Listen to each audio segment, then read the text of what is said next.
وعلى من تبعهم بإحسان إلى يوم الدين أما بعد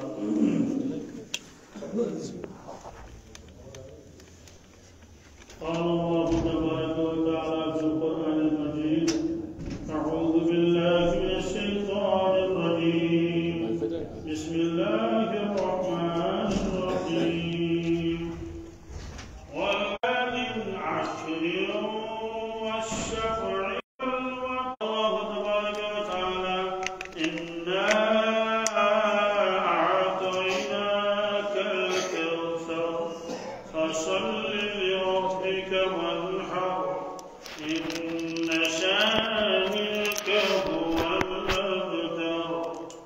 وقال النبي صلى الله عليه وسلم من كان له سعة ولم يضحي فلا يقربن مصلانا أو كما قال صلى الله عليه وسلم. صدق الله مولانا العظيم وصدق رسوله النبي الأمي الكريم ونحن على ذلك من الشاهدين والشاكرين والحمد لله رب العالمين. اللهم صل على سيدنا محمد وعلى آل سيدنا محمد وأصحاب سيدنا محمد وبارك وسلم عليهم.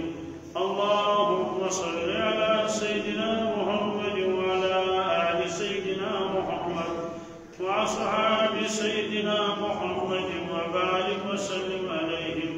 اللهم صل على سيدنا محمد وعلى آل سيدنا محمد وأصحاب سيدنا محمد وبارك وسلم عليهم. وصل على جميع الأنبياء والمرسلين وعلى ملائكتك المقربين وعلى عبادك الصالحين وعلى أهل طاعتك أجمعين وارحمنا معهم برحمتك يا أرحم الراحمين. رب اشرح لي صدري ويسر لي أمري واحلل عقدة من لساني يفقهوا قولي. رب يسر ولا تعسر ولا تنقص وتمم بالخير وبك نستعين يا فتاح يا فتاح يا فتاح. ایک سال میں 12 مہینے ہوتے ہیں، سب کو معلوم ہے. یہ 12 مہینے کس نے متعین کیے؟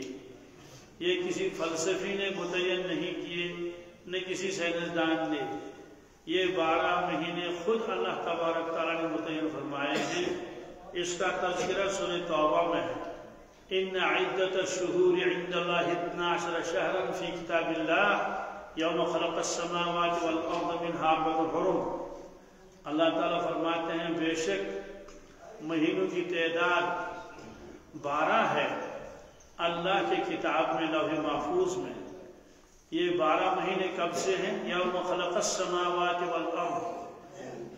جس دن اللہ تعالیٰ نے آسمان کو بنایا، زمین کو بنایا، اسی دن اللہ نے یہ طے کر لیا کہ ایک سال 12 مہینے کا ہوگا. منہا 4 حرم. ان 12 مہینوں میں 4 مہینے تعظیم کے ہیں، قابل احترام ہیں. یہ آدم علیہ السلام کے وقت سے ہی چلا آ رہا ہے. یہ 4 مہینے کون سے ہیں؟ ایک ہے رجب، اس کے بعد درمیان میں شعبان آتا ہے، رمضان، شوال، 3 مہینے کو چھوڑ کر پھر 3 مہینے لگاتار آتے ہیں، ذی القعدہ، ذوالحجہ اور محرم. رمضان شریف کی فضیلت وہ الگ ہے، لیکن یہ 4 مہینے اشہر حرم کہلاتے ہیں. ان 4 مہینوں میں 2 حکم تھے پچھلی امتوں کو. ایک تو یہ کہ وہ ان 4 مہینوں کا احترام کرے، ان میں خوب عبادت کرے. دوسرا حکم یہ تھا اس میں جنگ نہ کرے، لڑائی نہ کرے. زمانے جاہلیت میں بھی ان 4 مہینوں کا احترام کیا جاتا تھا، اور حتیٰ کہ مکہ شریف کے رہنے والے لوگ وہ شرک کرتے تھے، مشرک تھے، موحد نہیں تھے. طرح طرح کے گناہوں میں مبتلا تھے، شراب بھی پیتے تھے، کیا کیا نہیں کرتے تھے، لیکن ان 4 مہینوں کا احترام وہ بھی کرتے تھے۔ احترام اس اعتبار سے کہ وہ لڑتے نہیں تھے۔ رجب کا مہینہ تو ایک ہے، اس میں بھی وہ لڑتے نہیں تھے، صبر کرتے تھے، جنگ نہیں کرتے تھے، لوٹ نہیں کرتے تھے۔ بہرحال 1 مہینہ تو نپ جاتا تھا، لیکن جو 3 مہینے لگاتار آئے، ذی القعدہ، ذی الحجہ اور محرم، تو 3 مہینوں تک ایسے رہنا، اور جن کا پیشہ ہی ہو لڑائی اور جھگڑا اور لوٹ کھسوٹ۔ اب وہ 3 مہینے لگاتار بیٹھے ہوئے ہیں اور تلوار اور ہتھیار کو انہوں نے اپنے گھر میں رکھا ہے، کوئی کسی کو چھیڑتا ہی نہیں، مارتا ہی نہیں، کوئی جنگ نہیں۔ تو ان 3 مہینوں میں یہ لوگ آرام سے رہتے تھے، میٹھی نیند سوتے تھے، معلوم ہے کہ آج کوئی حملہ نہیں کرے گا۔ انہی 3 مہینوں میں یہ لمبے سفر کرتے تھے، ملک شام جاتے تھے، یمن جاتے تھے، یمن والے ادھر آتے تھے، شام والے ادھر جاتے تھے، معمون ہوتے تھے راستے، کوئی خطرہ نہیں، کوئی ڈاکو نہیں، کوئی لوٹ کھسوٹ نہیں۔ تو جب یہ 3 مہینے گزر جاتے تھے، ذی القعدہ، ذی المحرم، تو جو محرم کی 29ویں تاریخ ہوتی تھی، اس میں یہ لوگ دیکھتے تھے چاند نکلے گا یا نہیں نکلے گا، بس اس انتظار میں تھے، جیسے وہ بھوکے بھیڑیے ہوتے ہیں کہ بھوکے ہیں، اب کہیں جو بھی کوئی ریوڑ مل جائے بکریوں کا اور بھیڑ کا، فوراً حملہ کریں اور اپنی بھوک مٹائیں، انتظار میں رہتے تھے۔ جو ہی دیکھا کہ اور چاند نکلا سفر کا، تو فوراً ہتھیار اٹھا کے حملہ کرتے تھے، چھوٹی چھوٹی بستیوں پر، ناتوانوں پر، کمزوروں پر۔ وَالْعَادِيَاتِ ضَبْحًا فَالْمُورِيَاتِ قَدْحًا فَالْمُغِيرَاتِ صُبْحًا۔ صبح کے وقت ان کے اوپر حملہ کرتے تھے، ان کے گھروں میں ہی ان کو مارتے تھے، بچوں کو، خواتین کو، بوڑھوں کو، جوان، جو بھی سامنے آئے سب قتل و غارت کرتے تھے۔ اس کے بعد جو ان کے گھروں میں مال و دولت ہوتا تھا، نقد و جنس، بھیڑ، بکریاں، گھوڑے اور سامان، نقدی، یہ سب لے جاتے تھے، گھروں میں آگ لگاتے تھے۔ سوال لڑائی کی ان کی کیا وجہ؟ کوئی وجہ نہیں، بس لوٹ کرنا ہے، بس اپنا پیٹ بھرنا ہے۔ یہی وجہ ہے کہ اہل عرب کو سفر کے مہینے کے ساتھ نفرت ہو گئی تھی، کہتے ہیں سفر منحوس ہے، یہ مصیبتوں کا مہینہ ہے، یہ پریشانی کا مہینہ ہے۔ تو وہ سفر کا مہینہ منحوس نہیں تھا، وہ تو لوگ منحوس تھے جو سفر میں حملے کرتے تھے، تو یہ ان کے ذہنوں میں رہا۔ اللہ کے نبی صلی اللہ علیہ وسلم فرمایا سفر منحوس نہیں ہے، سفر مظفر ہے۔ یہ تو لوگ غلطی کرتے تھے، بھوکے ہوتے تھے 3 مہینے کے۔ بہرحال سفر منحوس نہیں ہے۔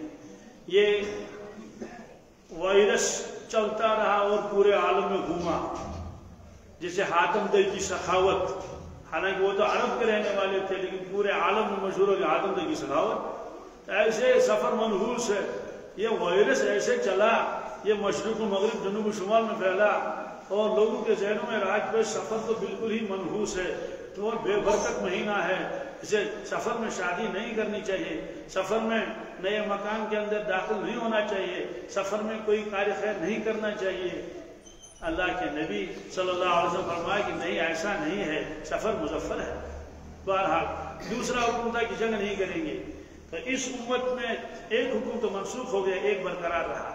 برقرار کون سا رہا کہ ان 4 مہینوں میں عبادت کرو، باقی مہینوں سے زیادہ، کیونکہ یہ 4 مہینے بہت افضل ہیں۔ اور دوسرا حکم جو تھا، اچھا یہ آگے، دوسرا حکم جو تھا کہ آپ جنگ نہیں کریں گے، لڑائی نہیں کریں گے، وہ حکم منسوخ ہو گیا اس شریعت میں۔ یعنی اگر کسی جگہ ضرورت پڑ جائے تو اس وقت جو ہے وہ شریعت میں اجازت دی ہے کہ لڑنے کی۔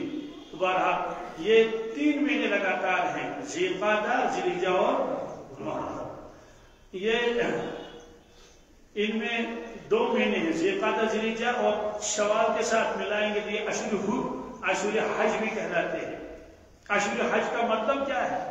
ایک حج کے دن، حج کے ایام، ایک حج کے مہینے، حج کے مہینے تقریباً 2.5 مہینے ہیں۔ شوال بھی حج کا مہینہ ہے، ذی القعدہ، ذی الحجہ بھی۔ سوال اس کا کیا مطلب ہے؟ شوال حج کا مہینہ ہے، اس کا مطلب یہ ہے اگر کوئی شخص شوال کے مہینے میں حج کا احرام باندھے، چاہے اس سے پھر انتظار کرنا پڑے تو اس کا احرام صحیح ہے، لیکن اگر کوئی شخص رمضان کے مہینے میں حج کا احرام باندھے، اس کا حج کا احرام باندھنا صحیح نہیں ہے. کیوں؟ حج کے مہینے شروع نہیں ہوئی. اصل میں ایک ترتیب ہے، نماز ہے، نماز کے لیے بلایا جاتا ہے، آ جاؤ نماز کے لیے، حی علی الصلاۃ. تو آدمی گھر بار کو چھوڑتا ہے، آ جاتا ہے مسجد میں، نماز پڑھنے کے بعد پھر اپنے گھر جاتا ہے.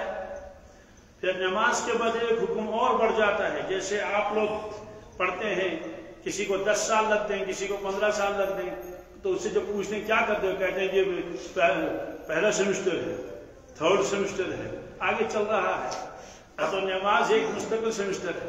اس کے بعد نماز میں کیا کرنا ہے؟ بس جب تک نماز پڑھے گا تب تک کھائے گا نہیں، کوئی چیز پیے گا نہیں، اور اگر اس کے منہ میں کوئی چیز ہو چنے کے برابر اور اس کو نگلا اندر سے ہی چنے کے برابر تھا، اس سے علاوہ تھا، تو بھائی آپ نے تو نماز میں کھا لیا، نماز فاسد ہو جائے گی.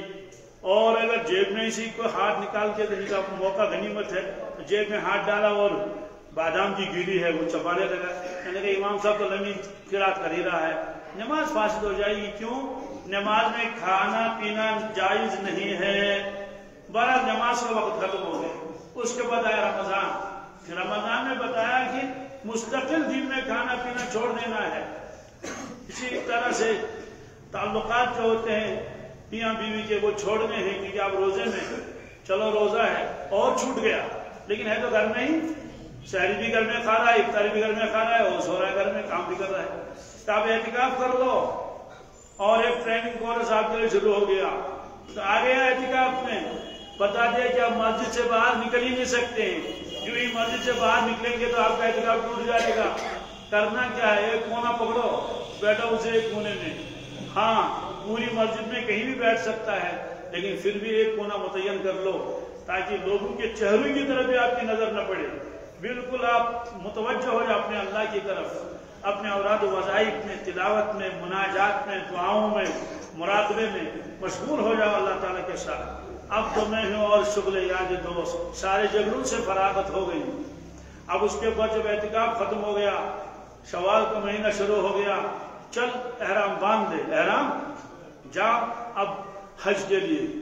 تو کپڑے تو پہنے ہوئے تھے، کہا یہ بھی نکالنے پڑیں گے، یہ بھی تو نکلوائے اسے کپڑے بھی، جاؤ حج کو. تو گھر بار بھی یہی چھوڑ دیا، اہلیہ بھی یہی چھوڑ دیے، کپڑے بھی نکال کے رکھ دیے.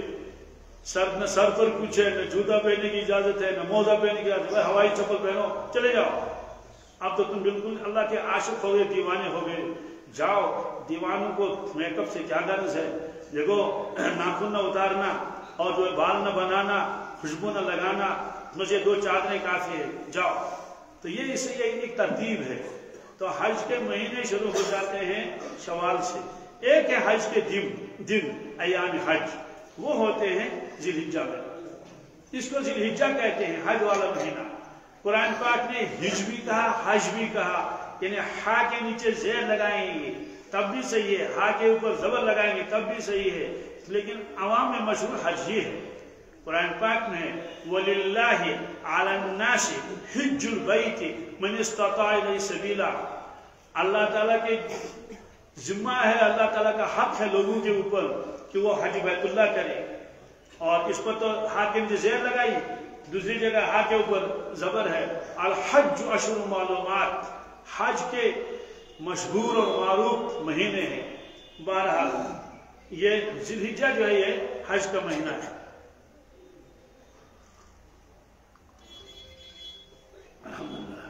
آپ حضرت موبائل بند رکھ لیجیے، 10 منٹ کے 15 منٹ اتنا ثابت کر لیجیے. اللہ کے نبی صلی اللہ علیہ وسلم نے ایک ہی حج کیا ہے، اس کو حجۃ الوداع کہتے ہیں، حجۃ الوداع بھی کہہ سکتے ہیں، واو کے لیے زیر و زبر دونوں لگا سکتے ہیں. بہرحال سن 9 ہجری میں حج فرض ہوا. 9 ہجری میں کیا آواز نہیں آ رہی؟ باہر آواز نہیں آ رہی. یہ تو زیادہ گونجتی ہے نا.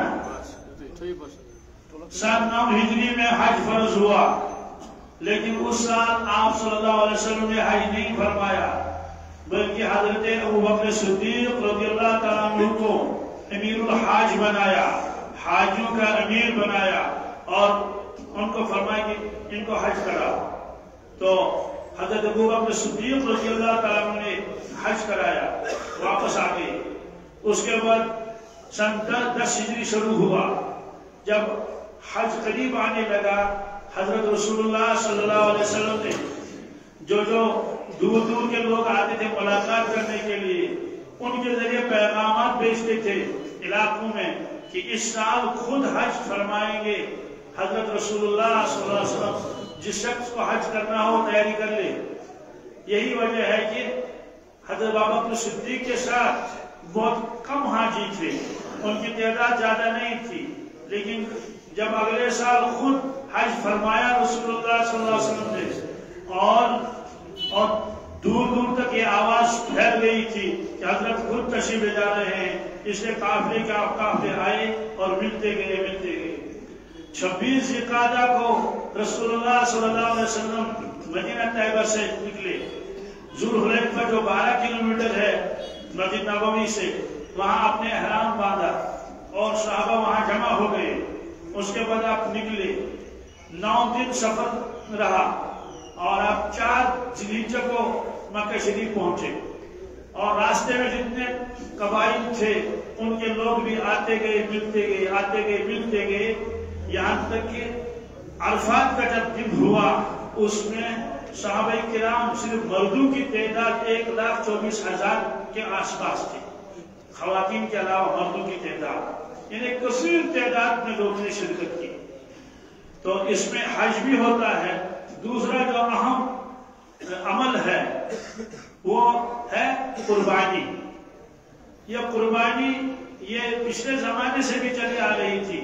قرآن پاک میں ہے آدم علیہ السلام کے کئی بیٹے تھے, لیکن 2 بیٹوں میں اختلاف ہوا. ایک کا نام تھا قابیل, ایک کا نام تھا حابیل. اللہ نے ایک قانون بنایا تھا کہ جب حضرت حوا علیہ السلام کے یہاں اولاد ہوتی تھی تو 2 ایک ساتھ ہوتے تھے, ایک لڑکا ایک لڑکی. یہ اللہ کا نظام تھا. جب یہ بالغ ہوتے تھے تو جو ایک ساتھ پیدا ہوئے ہیں ان کے درمیان میں نکاح حرام تھا, لیکن جو آگے پیچھے پیدا ہو گئے ہیں ان کے لیے نکاح جائز تھا.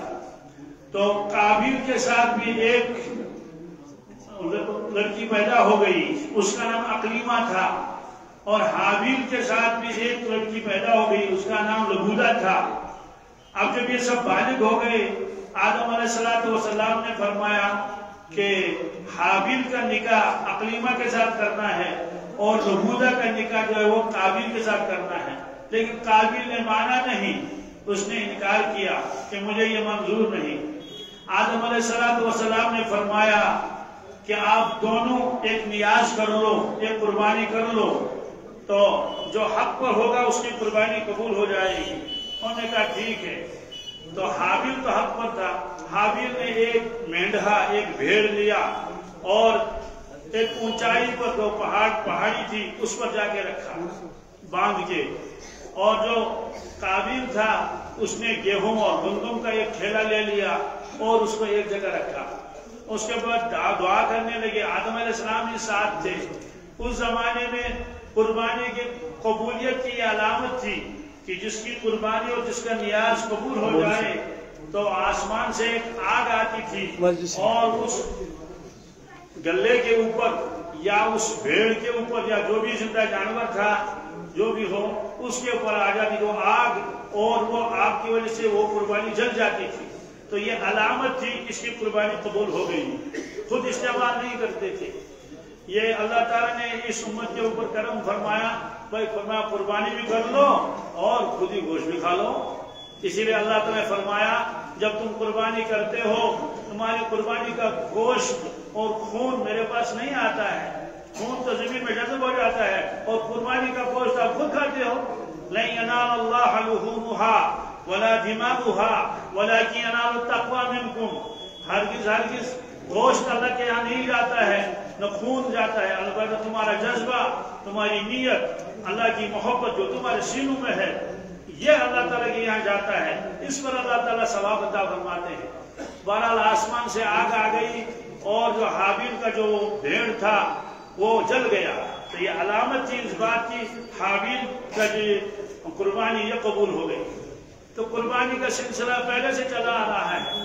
البتہ ایک خاص شکل اس قربانی نے اختیار اس وقت کر لی جب اللہ تبارک تعالیٰ نے ابراہیم علیہ السلام کو بذریعہ خواب 3 دن مسلسل یہ فرمایا کہ وہ دیکھ رہے تھے کہ میں اپنے صاحبزادے کو جو اقلوتا ہے اسماعیل علیہ السلام اس کو میں ذبح کر رہا ہوں. یا بنی انی ارا فی المنام انی اذبحک فانظر ماذا تری.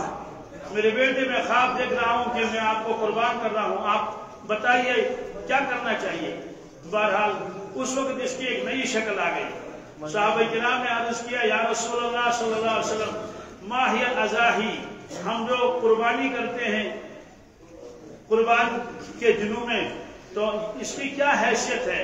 آپ نے فرمایا سنت ابیکم ابراہیم علیہ السلام, یہ تمہارے والد گرامی کی سنت ہے, اس کا طریقہ ہے. سامنے وہ لوگ بھی تھے جو قریش تھے, ہجرت کر کے مدینہ طیبہ آئے تھے, لیکن وہ بھی تھے جن کا ابراہیم علیہ السلام کے ساتھ کوئی نسبی رشتہ نہیں تھا, لیکن آپ نے عام حکم فرمایا سنت ابیکم ابراہیم. اس کی وجہ یہ ہے کچھ تو واقعی وہ تھے جو حضرت کے نسل سے تھے, ان کی ذریت سے تھے, تو ان کے لیے تو ہے ہی تمہارے والد صاحب کی سنت ہے, لیکن جو اس کے علاوہ لوگ تھے ان کے لیے بھی فرمایا یہ تمہارے والد صاحب کی سنت ہے. اس کی وجہ یہ ہے کہ ایک ہوتا ہے نسبی رشتہ, ایک ہوتا ہے ایمانی رشتہ, روحانی رشتہ. یہ امت حضرت ابراہیم علیہ السلام کی روحانی اولاد ہے. اولاد شریف میں صبح صبح پڑھتے ہیں اسبانا علی فطرت الاسلام و کلمت الاخلاص وعلی دین نبینا محمد صلی اللہ علیہ وسلم وعلی ملت ابینا ابراہیم حنیفا مسلم وما کان من المشرکین. اسبانا علی فطرت الاسلام یعنی میں نے صبح کی, میں بیدار ہو گیا, میں اسلام پر ہوں, فطرت اسلام پر ہوں, اور اخلاص کے کلمے پر ہوں, کلمہ توحید پر ہوں, اور وعلی دین نبینا محمد صلی اللہ علیہ وسلم, اور میں اللہ کے نبی صلی اللہ علیہ وسلم کے دین پر ہوں, وعلی ملت ابینا ابراہیم حنیفا مسلما وما کان من المشرکین, اور ہم اپنے والد گرامی ابراہیم علیہ السلام کی ملت پر ہیں. یہ تو سارے لوگ صبح اقرار کرتے ہیں کہ ہم ان کی ملت پر ہیں, اور ابینا کہا وہ ہمارے باپ ہیں, تو ہمارے روحانی باپ ہیں. تو بہرحال سن 10 ہجری میں آپ صلی اللہ علیہ وسلم خود تشریف لائے, اور 4 ذی الحجہ کو آپ پہنچے مکہ شریف. آپ نے قیام فرمایا. 8ویں تاریخ کو آپ تشریف لے گئے, احرام باندھا ہوا ہے, اور احرام آپ نے باندھا تھا ذوالحلیفہ میں مدینہ طیبہ میں ہی, اور 8 تاریخ کو آپ منی تشریف لے گئے. 8 تاریخ کو ظہر عصر مغرب عشاء کی نماز پڑھ لی. 9 تاریخ جو کل کی تاریخ تھی, اور تو اس 9 تاریخ میں جو وہاں عرب میں 9 تاریخ کل تھی تو پرسوں, تو اس میں جو ہے آپ نے وہ تشریف لے گئے 9 تاریخ کو فجر نماز پڑھنے کے بعد عرفات. عرفات میں آپ دن بھر رہے. غروب آفتاب کے بعد آپ نکلے مزدلفہ کے لیے, اور مزدلفہ پہنچنے کے بعد عشاء اور مغرب یہ نمازیں دونوں اکٹھے آپ نے پڑھ لی. قیام فرمایا, وہیں رات بھر رہے. 10 تاریخ کی صبح کو اول وقت میں آپ نے فجر کی نماز ادا فرمائی. اس کے بعد آپ نے دعا مانگی. دعا مانگنے کے بعد سورج طلوع ہونے سے تھوڑا پہلے آپ منی کی طرف آئے, اور منی میں آپ کا خیمہ یہ مسجد خیف کے پاس تھا, اور وہیں جمرات بھی ہیں. تو جب وہاں پہنچے آپ نے جو بڑا شیطان جس کو کہتے ہیں, تو اس جمرے کے اوپر آپ نے 7 کنکریاں لگا دی. اس کے بعد پھر واپس آئے آپ اس جگہ جہاں آپ کا خیمہ تھا, اور اونٹ ساتھ تھے, 100 اونٹ تھے. انہوں نے کچھ اونٹ تو آپ مدینہ طیبہ سے لائے تھے, اور کچھ اونٹ حضرت علی رضی اللہ تعالیٰ عنہ نے یمن سے لائے تھے. تو جب اونٹ کے وہ نہر کرنے کا موقع آیا, آپ احرام باندھے ہوئے تھے, اور چھری اور خنجر آپ کے دست مبارک میں تھا. اونٹ کو نہر کیا جاتا ہے, باقی جانوروں کو ذبح کیا جاتا ہے. فرق تو بس اتنا ہے صرف اصطلاح کا. تو باقی جانوروں کو زمین پر لٹایا جاتا ہے, ان کے پاؤں وغیرہ بند کر کے پھر اس کو ذبح کیا جاتا ہے بسم اللہ اللہ اکبر. لیکن اونٹ کا سنت طریقہ ہے کہ کھڑا ہی اونٹ کے سینے میں جہاں گردن شروع ہوتی ہے اس میں برچھا مارتے ہیں, اس سے خون کا فوارہ نکلتا ہے. جب خون بہت نکلتا ہے تو جانور خود کو خود ہی کمزور ہو کے بیٹھ جاتا ہے، لیکن اونٹ چونکہ طاقتور جانور ہے اور شرارتی بھی ہے، یہ جب اس کو معلوم ہوتا ہے کہ مجھے ذبح کریں گے، یہ حملے کرتا ہے، یہ بھاگنے کی کوشش کرتا ہے، لہذا اہل عرب اس کو کیا کرتے تھے، اس کی ایک ٹانگ کو باندھ کے رکھتے تھے، کھونٹی سے باندھتے تھے، کسی ستون سے باندھ کے رکھتے تھے تاکہ بھاگ نہ جائے، لیکن اس کے بعد ایک اور ٹانگ کو یہ فولڈ کرتے تھے، اس کو موڑ کے ایسے رکھتے تھے، پھر اس میں رسی باندھتے تھے۔ اب یہ اونٹ صرف 3 ٹانگوں پر کھڑا ہے، بھاگنے کا موقع نہیں، اور نکیل اس میں لگی ہوئی ہے، تو پھر ایک آدمی اس نکیل کو پکڑ لیتا تھا، اس کی گردن کو ادھر موڑتا تھا، ادھر، تاکہ دائیں طرف اس کی نظر نہ رہے، دائیں طرف ایک آدمی بیٹھا ہوا یا بائیں طرف جدھر بھی ہو، وہ کھنجر چھپائے ہوئے ہوتا تھا، تو جب دیکھا کہ اونٹ اب دیکھ نہیں رہا ہے، اونٹ کی گردن ادھر کو موڑ دی گئی، تو وہ کھنجر لاتا تھا چپکے سے اور اس کے سینے میں اس کو گھساتا تھا اور بسم اللہ لاگو پڑھ لیتا تھا۔ یہ نہر کا طریقہ ہے۔ حضرت عبداللہ فرماتے ہیں رضی اللہ تعالیٰ، آپ کا دھیان میری طرف ہے نا جی، حضرت عبداللہ فرماتے ہیں کیا عجیب منظر دیکھا میری آنکھوں نے، کیا عجیب منظر دیکھا میری آنکھوں نے، حیران کن منظر۔ کیا منظر دیکھا کہ جب قربانی کا وقت آ گیا، اللہ کے نبی صلی اللہ علیہ وسلم کے سامنے اونٹوں کا ایک ریوڑ تھا، آپ نے ایک صحابی سے اشارہ کیا ایسے، کہا کہ اونٹ کو لاؤ، تو یعنی کہ اس اونٹ کو ادھر لاؤ، ہم اس کو قربان کریں گے، اس کو نہر کریں گے۔ حضرت عبداللہ فرماتے ہیں میں نے اونٹ کو اشارہ کیا، اونٹ خود چل کے آیا اور حضرت کے سامنے کھڑا ہوا، تو رسول اللہ نے کہا بسم اللہ اللہ اکبر۔ نہ تو ٹانگ اس کے باندھنے کی ضرورت پیش آئی، نہ اس کے ساتھ یہ ہیلا کرنے کی ضرورت پیش آ جائی، آگے کی اس کا اسی گردن کو موڑو، جو ہی وہ پہلا ذبح ہو گیا اس کو تو چھری مار دیا آپ نے، تو جو باقی اونٹ تھے وہ بھاگے نہیں، ورنہ ایسے موقع پر اونٹ بھاگتا ہے نا، جان تو ہر ایک کی ہے، وہ اونٹ دوڑ کے آئے حضرت کی طرف اور کوشش کرتے رہے کہ سب سے پہلے میں قربان ہو جاؤں، سب سے پہلے میں قربان ہو جاؤں، بس بھیڑ لگا دی انہوں نے۔ تو اب بھیڑ کی وجہ سے ہم روک رہے ہیں، کن کو؟ اونٹوں کو روک رہے ہیں کہ بھائی بھیڑ نہیں ہونی چاہیے، تو آپ برچھا مارتے رہے اور اونٹ خود ادھر کو چلتا گیا تاکہ دوسرے اونٹوں کے لیے کیا چھوڑے، جگہ چھوڑے۔ اب سوال ہے کہ وہ بھاگے کیوں نہیں؟ کیوں بھاگتے؟ وہ پہچانتے تھے یہ محمد رسول اللہ صلی اللہ علیہ وسلم اور یہ اللہ کے نبی ہیں، ان کو معلوم تھا کہ آج ہم کو قربان ہونا ہے اللہ کے نام پر، اور قربان کرنے والا، ذبح کرنے ہر کرنے والا خود محمد رسول اللہ صلی اللہ علیہ وسلم، اس سے زیادہ بڑھ کر ان کے لیے کیا ثابت ہو سکتی ہے؟ تو اونٹوں نے ان کو پہچانا اور جانوروں نے ان کو پہچانا، بکریوں نے پہچانا، اور حتیٰ کہ بھیڑیا نے بھی پہچانا اور ہرنی نے بھی پہچانا، ہر چیز ان کو پہچان کی ہے۔ مشائخ فرماتے ہیں بزرگان دین، افسوس انسانوں نے نہیں پہچانا، کچھ نے پہچانا کچھ نے نہیں پہچانا، اس لیے دشمنی کرتے تھے، حملے کرتے تھے، بیکار کرتے تھے، کچھ لوگوں نے ایمان بھی نہیں لایا، ان کی نبوت کا انکار کیا، لست مرسلا، آپ کو کس نے نبی بنایا؟ دوستو، تو جانور ان کو پہچانتے تھے۔ اور آج کل کا کلمے پڑھنے والا کتنے لوگ ایسے اعتراض کرتے ہیں۔ ایک جوان نے کہا ہے عشق محمد صلی اللہ علیہ وسلم پابندی، کیا انہوں نے ہم کو پابندی رکھی ہے، یہ کرو وہ کرو یہ کرو، تو ہم کو آزاد ہونا چاہیے تھا، کیا کرنا ہے؟ بس جیسے کرسمس منانا ہے، سال بھر کے بتا دے، تھوڑا سا کچھ کیک وغیرہ کھا لیا، اللہ کا فیصلہ، بس یہ ہونا چاہیے۔ باقی ہم سے کہا جاتا ہے کہ نمازیں پڑھو، زکات دے دو، نیک بن جاؤ، صالح بن جاؤ، رشوت مت لے لو، وہ گناہ مت کرو، یہ کرو، یہ پابندیاں ہم کو محمد صلی اللہ علیہ وسلم رکھی ہیں۔ افسوس اس نوجوان پر، ایسے دماغ پر، یہ پابندیاں ہیں کہ یہی اسی سے تو انسان بنتا ہے، اس سے تو انسان جو اللہ کا محبوب بنتا ہے، ورنہ تو انسان صرف گوشت کا نام تھوڑا ہے، آنکھ اور پیر یہ تو جانوروں کے لیے ہوتے ہیں۔ اسی لیے ارشاد فرمایا رسول اللہ صلی اللہ علیہ وسلم نے کہ سارے لوگ محشر کے میدان میں انسانی شکل میں نہیں اٹھیں گے۔ عرض کیا گیا کہ کس شکل میں اٹھیں گے؟ بے شمار لوگ خنزیر کی شکل میں اٹھیں گے، جو ان کا باطن ہوگا وہی ان کی شکل دے دی جائے گی۔ تو آج کل کا آزاد مزاج مسلمان چاہتا ہے میں مسلمان ہی رہوں، پھر کیا کیا کرو گے؟ عید کی نماز پڑھیں گے اور گوشت کھائیں گے، کیا کریں گے؟ گوشت اور حلوہ کھائیں گے، بس اس کے علاوہ اسلام نہیں ہونا چاہیے۔ ایک احمق نے کہا محمد رسول اللہ کو کیا دے دیا؟ ایڈیسن نے بجلی دے دی، وہ بلب بنایا، وہ ایڈیسن ایک سائنٹسٹ تھا۔ یہ لوگوں کا دماغ ہے، یہ نظر نہیں آ رہا ہے کہ اللہ کے ساتھ ملا دیا، یہ نظر نہیں آ رہا ہے کہ کامیابی کے راستے ہمارے لیے صاف کر دے، یہ نظر نہیں آ رہا ہے کتنا لوٹ کھسوٹ ہوتا تھا دنیا میں، کیا کیا ظلم ہوتے تھے، سارا ظلم مٹا دیا، اندھیرا ختم کر دیا۔ تو بہرحال 63 اونٹ آپ نے اپنے دشت مبارک سے ذبح کر دی. آپ کا دھیان میری طرف ہے, آخری بات ہے. کتنے؟ 63 اونٹ لگاتار. بہادری کتنے تھے؟ 4000 آدمی کی جسمانی طاقت ملی تھی رسول اللہ صلی اللہ علیہ وسلم. روحانی کے تو کوئی انتہائی نہیں. تو اس کے بعد آپ نے برچہ حضرت علی کو دے دیا.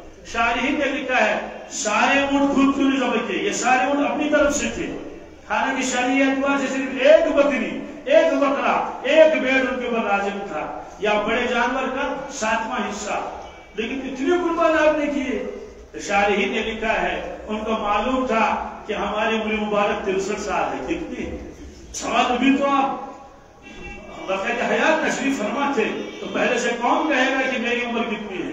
آپ مجھ سے پوچھیں, میں آپ سے پوچھوں آپ کی عمر کتنی ہوگی؟ اور آپ نے مجھے کیا معلوم ہے؟ آج بھی مر سکتے ہیں, کل بھی مر سکتے ہیں.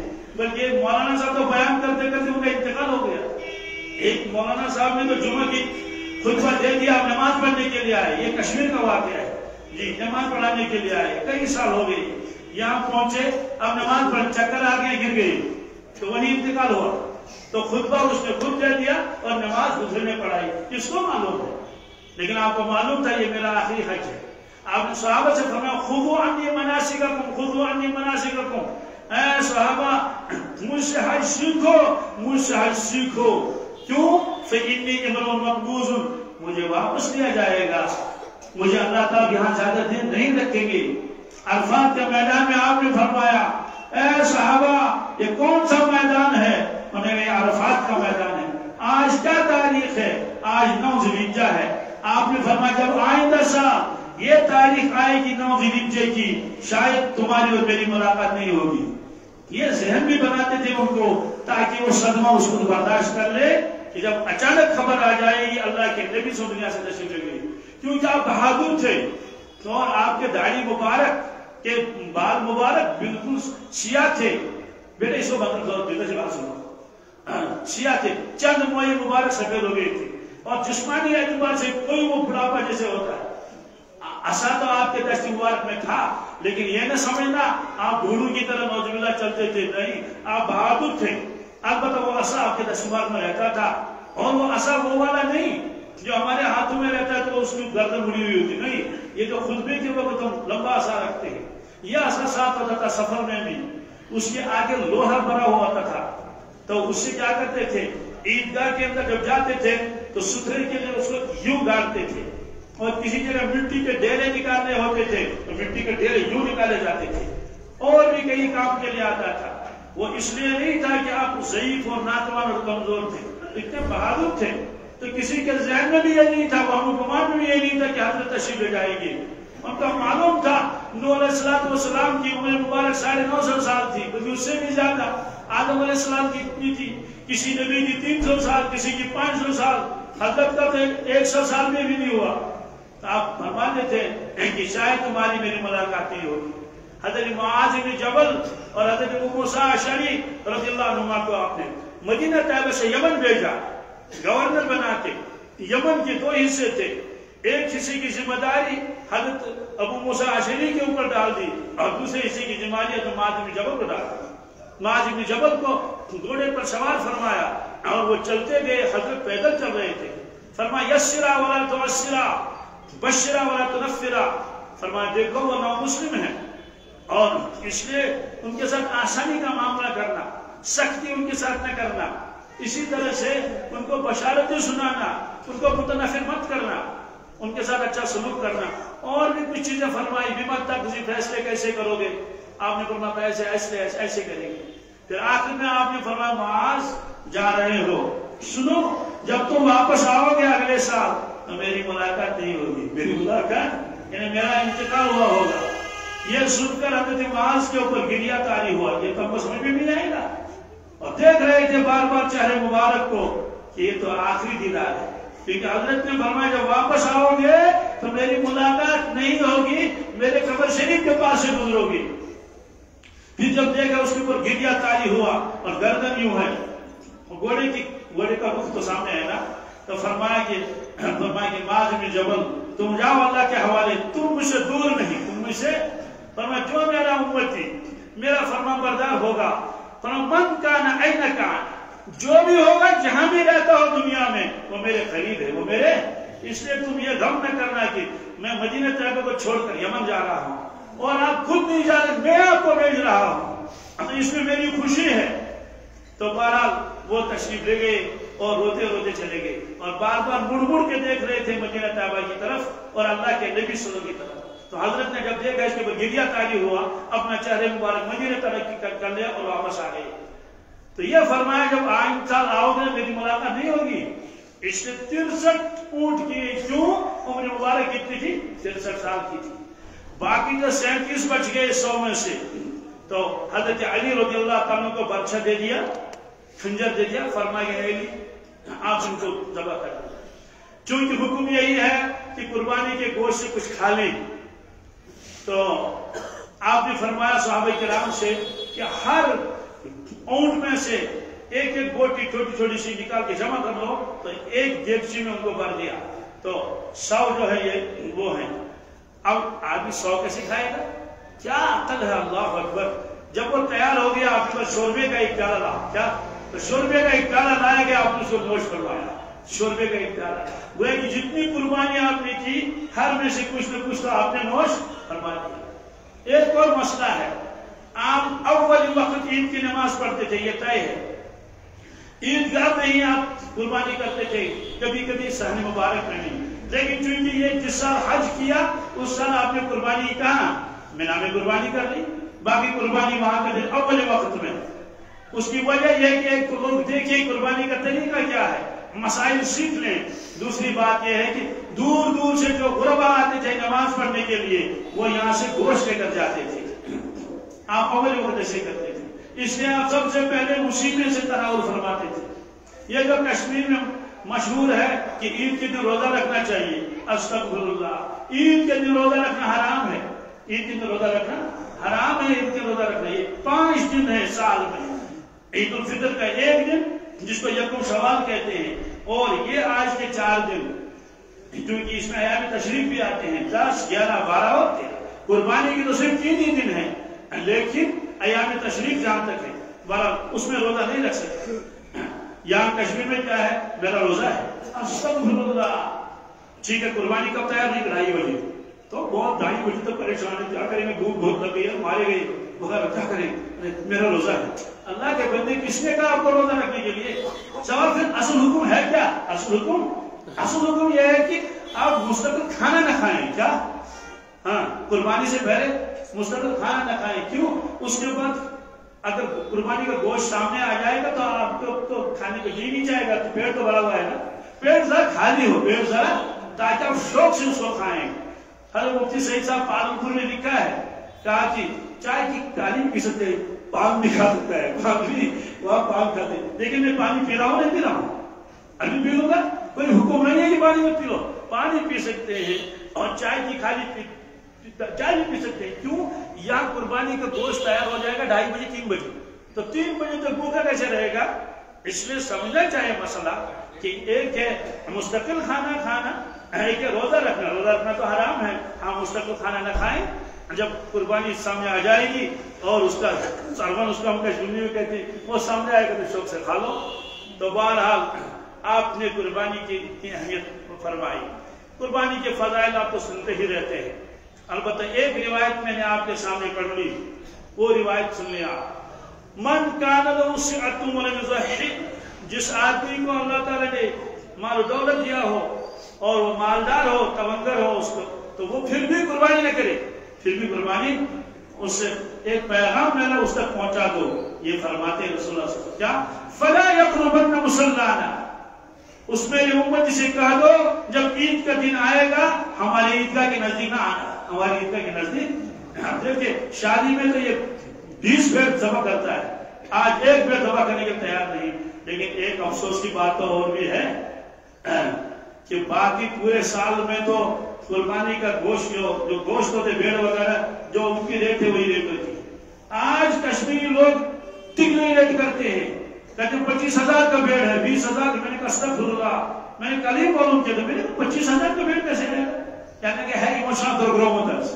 افسوس علماء کرام جو باہر ہے کیا ذہن بنایا لوگوں کا، ہم نے خود دیکھا ہے دیوبند وغیرہ میں یوپی میں کیا وہاں جو سال بھر کا ریٹ رہتا ہے نا جانوروں کا قربانی کے دنوں میں ریٹ کم ہو جاتا ہے ریٹ کیا ہو جاتا ہے جی ممکن ہے کسی جگہ نہ ہوتا ہو لیکن میں نے یہی دیکھا ہے بھائی جو اس کی ریٹ ہے سال بھر آج 100 روپے کم دے دو 1000 روپے کم دے دو قربانی کے لیے ہم کو بھی ثواب ملے گا یا الٹا کرتے ہیں بس کسی کی مجبوری دیکھو اسی کو پکڑیں گے اس کو ہم لوگ ان مجبوریوں کا زبردست غلط فائدہ اٹھاتے ہیں کوئی چیز مارکیٹ میں شارٹ ہو گئی نا بس 3 گنا اس کو لگا دیں گے ریٹ یہ سمجھتے ہیں نہیں کہ یہ تو ناجائز ہے تو قربانی کے گوشت کو اتنا مہنگا کر دیا مجھے کل ایک صاحب کو ان کو ایک قربانی کرنی تھی تو جب اسے سو 25,000 کیا اس نے سوچا تھا 10,000 تو مل جائے گا تو بہرحال یہ گناہ کبیرہ ہے کہ قربانی کے گوشت کو کیا کرتے ہیں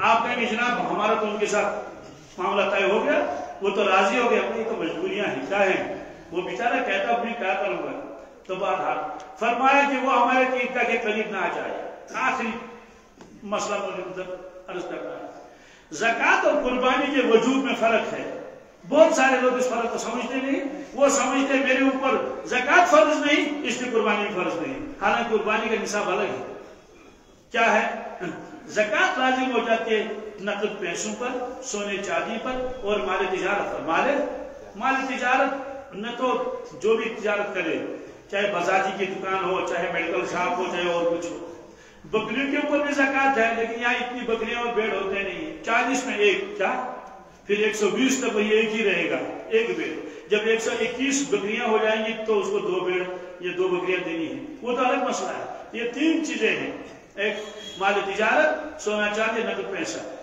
اس کے علاوہ جو گھر میں چیزیں ہوتی ہیں استعمال کی ان پر زکوٰۃ نہیں گاڑی پر زکوٰۃ نہیں ہے آپ کے گھر میں ٹریکٹر ہے اس پر زکوٰۃ نہیں ہے آپ کے گھر میں ڈوزر ہے ڈمپر ہے اس پر زکوٰۃ نہیں ہے واشنگ مشین ہے اور دوسری چیزیں ان پر نہیں بالکل نہیں ہے سکوٹر ہے اور جو گھر میں جو چیزیں ہوتی ہیں جیسے برتن ہیں جیسے بسترے ہیں جیسے کپڑے ہیں ان میں زکوٰۃ نہیں کیوں یہ مال نامی نہیں مال پرانا مکان سامنے خالی پڑا ہوا ہے اس پر زکوٰۃ نہیں کیوں مال نامی نہیں ہے استعمال ہی نہیں تو جو چیزیں گھروں میں ہیں استعمال میں نہیں ہے اس پر زکوٰۃ نہیں ہے لیکن قربانی لازم ہو جائے گی آپ کے گھر میں فرنیچر ہے استعمال نہیں ہوتا سال بھر آپ کے گھر میں تانبے کے برتن ہیں اور کوئی پر وہیں پڑے ہوئے ہیں پڑے دے گے تو زکوٰۃ ان پر نہیں ہے لیکن ان کی وجہ سے اس شخص کے اوپر قربانی لازم ہو جاتی ہے کہ اس کی مجموعی قیمت آج کل کے اعتبار اگر 45,000 بنتی ہے کیا بنتی ہے 45,000 تو شرعی اعتبار سے اس کو قربانی کرنی ہے اور پھر شریعت نے وسعت بھی دے دی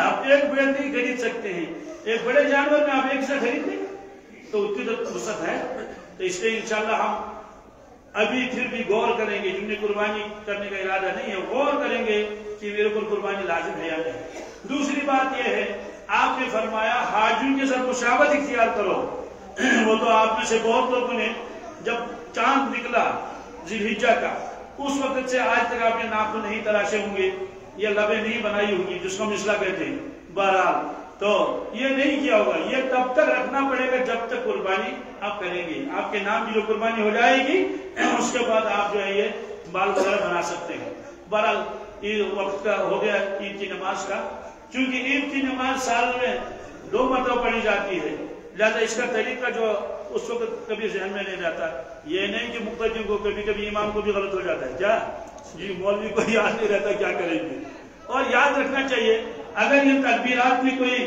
گڑبڑ ہو جائے تو ہنگامہ نہیں کرنا چاہیے کیا ہر نماز جب وہ خود صاحب علم ہے وہ اگر کہے گا نماز ہو گئی کیا تو پھر ہنگامہ کرنے کی کیا ضرورت ہے تو بھول بھی سکتا ہے نا تو سکتا نہیں بھول سکتا ہے بھولنے کا مطلب کیا ہے یہ کہ اس کو تکبیرات زائد کہنے سے دوسری رکعت میں وہ رکوع میں چلا گیا وہ کیا ہو گیا تو واجبی تو چھوٹ گیا نا اور واجب کے چھوٹنے پر سجدہ سہو ہے لیکن عید میں سجدہ سہو بھی معاف ہے عید میں سجدہ سہو بھی مطلب تو یہ ہے کہ اگر کوئی تکبیر کم ہو گیا زیادہ ہو گیا عوام کی عادت ہوتی ہے بس ہنگامہ کرنا کیا اس سے ہنگامہ کرنے کی کوئی ضرورت نہیں ہے امام صاحب خود جانیں گے اگر وہ بیچارہ صاحب علم نہیں ہے تو تب ہنگامہ کر لو لیکن اگر اس کو معلوم ہے کہ نماز ہوئی یا نہیں ہوئی وہ تو خود ذمہ دار ہے نا وہ کیوں لوگوں کا بوجھ اپنے کندھوں پر رکھے گا یہ میری اس لیے کہا سوچے کہ ہنگامہ کرنے لوگوں کیا کرتے ارے امام صاحب نے تکبیر پڑھی تو بس نعرہ تکبیر اللہ ارے کیا ہو گیا 3 تکبیر پڑھ دی کیا ہوا؟ وہ خود صاحب علم ہے، وہ خود کہتا ہے میں نے ایک مرتبہ جمعہ کی نماز پڑھائی تو دوسری رکعت میں نے قرات نہیں کی، یعنی مجھے جان رہا تو میں نے خاموشی کے ساتھ سورہ فاتحہ پڑھ لی. پھر مجھے یاد آ گیا کہ اوہو میں تو جمعہ پڑھا رہا ہوں، میں تو یہ ظہر نہیں، یہ ظہر. پھر زم سورہ میں نے زور سے پڑھا، زم سورہ میں نے زور سے پڑھ لیا تو وہ واجب چھوٹ گیا نا. اور جمعہ میں بھیڑ بھی زیادہ نہیں تھی، کم ہی پبلک تھی. میں نے کہا اگر سجدہ سہو نہیں بھی کریں گے تب بھی چلے گا، اگر کریں گے تو اس کی بھی اجازت ہے. سجدہ سہو کر لیا. لوگوں نے کہا نمازی نہیں. میں نے کہا اللہ کے بندے میں کہہ رہا ہوں نماز ہو گئی. نہیں صاحب ہم تو اور جگہ جائیں گے پڑھنے کے لیے. میں نے کہا جاؤ اللہ کے ہوا، اعتماد نہیں ہے. دوبارہ عید کی نماز کا طریقہ کیا ہے؟ بس جیسے وہ دو رکعت ہے ویسے یہ کرنا کیا ہے، بس صرف 6 تکبیریں زائد ہیں. 3 ایک رکعت ہے، 3 دوسرے رکعت. تو امام اللہ اکبر کرے گا، ہاتھ باندھے گا، ثنا پڑھے گا. کیا ثنا پڑھنے کے بعد وہ 3 زائد تکبیریں کہے گا، اللہ اکبر، ہاتھ پیچھے ڈال دے، اللہ اکبر 2، تیسرے میں ہاتھ باندھے گا. 3 تکبیر ہوگی کہ نہیں؟ یہی تو زائد ہے. تو قرات کرے گا، الحمد پڑھے گا اور زمزورہ پڑھے گا. دوسری رکعت میں پہلے قرات ہوگی، دوسری رکعت میں کیا ہوگی؟ پہلے قرات ہوگی. اب رکوع میں جانا ہے مت جاؤ، رکوع میں مت جاؤ، بلکہ پہلے 3 زائد تکبیر کو ادا کر لو. تو 3 زائد کرنی پڑے گی، اللہ اکبر، اللہ اکبر. چوتھی تکبیر بھی کہیں گے، وہ ہوگی رکوع کی تکبیر. اس کی رکوع کی تکبیر. تو طریقہ یہی ہے. تو طریقہ سے میرا نا انشاءاللہ. اب پہلے نماز ہوگی، پھر اس کے بعد خطبہ ہوگا. یاد رکھنے نا خطبہ بھی ضروری ہے. کیا ہے؟ عوام کے لیے سننا ہے. خطبہ نہیں بانٹیں گے، کہاں جانا کہاں ہے؟ بس گھر میں بیٹھیں گے. بعض جگہ یہاں تو نہیں ہے کشتی میں، بعض جگہ میں دیکھا کہ بس سلام پھیرتی اور بھاگ کے. نعوذ باللہ من ذالک. مجھے بتائیے صحابہ بھاگتے تھے کیا؟ کیا اللہ کے نبی نے خطبہ نہیں دیا ہے؟ اگر یہ خطبہ غیر ضروری ہے تو اللہ کے نبی سن کیسے خطبہ دیتے تھے؟ صحابہ کرام کیسے سنتے تھے خطبہ؟ بس عوام کو تو سہولت چاہیے کہ بس کچھ ملے کہیں سے، کوئی ایک مسئلہ تو بھاگیں گے. اس لیے آپ خطبہ بھی سنیں گے انشاءاللہ. نماز کے بعد دعا ہوگی. سنیے، کیا نماز کے بعد دعا ہوگی، خطبے کے بعد دعا نہیں ہے. یہ بھی یاد رکھیں، نماز کے بعد دعا ہے. اور سلام پھیرنے کے بعد ایک مرتبہ تکبیر تشریف جسے کہتے ہیں، اللہ اکبر، اللہ اکبر، لا الہ الا اللہ، اللہ اکبر، اللہ اکبر وللہ الحمد. یہ ہر ایک کو زور سے پڑھنا ہے. کوئی کہے گا بس سب تو پڑھ ہی رہے ہیں میں آہستہ پڑھوں گا. نہیں، مردوں کے لیے حکم یہ ہے کہ آپ زور سے پڑھ لو، اور خواتین کے حکم ہے ان کو بھی پڑھنا ہے کہ وہ آہستہ پڑھیں گی. تو یہ آج دن میں بھی پڑھنے کی 5 نمازوں میں، کل بھی، پرسوں عصر کے سمیت. عصر کے یہ چونکہ تکبیر تشریقات ہے، یہ 23 نمازوں میں پڑھا جاتا ہے. کل کی تو 5 نماز ہوگی، کل کی 5 نماز، 5 آج کل تو 23. عصر کی نماز جب ہم پڑھیں گے 13 تاریخ کو، تو اس کے بعد مغرب میں نہیں پڑھنی ہے. اس کو تکبیر تشریق کہتے ہیں. اور جب یہاں سے نکلیں گے تو تکبیر پڑھتے پڑھتے چلے جائیں گے، کیونکہ آج سب سے بڑا جو وظیفہ ہے وہ یہی ہے، اللہ اکبر، اللہ اکبر، لا الہ الا اللہ، اللہ اکبر، اللہ اکبر. آپ حضرات جو ہے وہ صفحے بنا لیجئے اور نماز پڑھیں گے.